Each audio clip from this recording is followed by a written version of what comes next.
4, 3, 2, 1.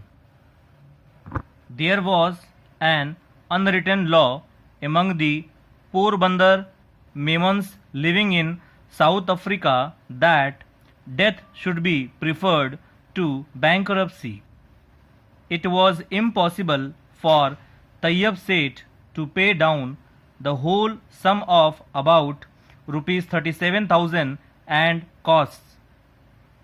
He meant to pay not a pie less than the amount, and he did not want to be declared bankrupt.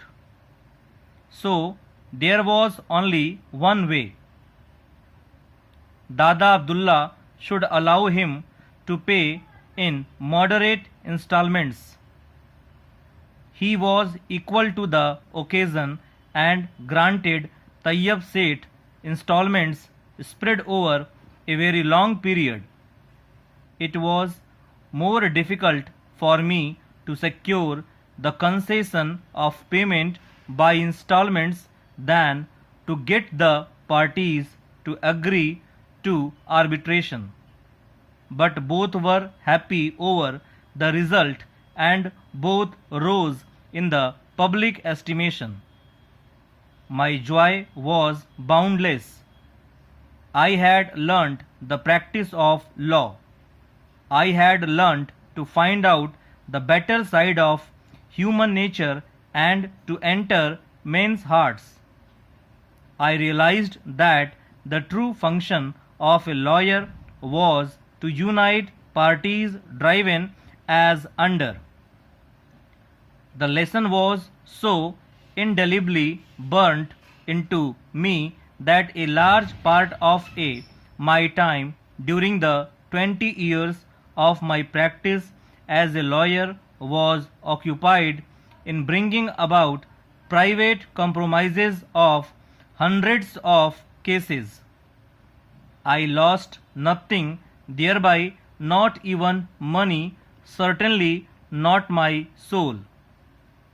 In our opinion, the lawyers should advise their clients to try for mediation for resolving the disputes, especially where relationships like family relationships, business relationships are involved. Otherwise, the litigation drags on for years and decades, often running both the parties.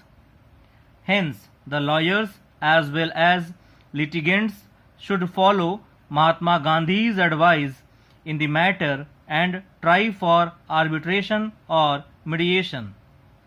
This is also the purpose of Section 89 of the Code of Civil Procedure.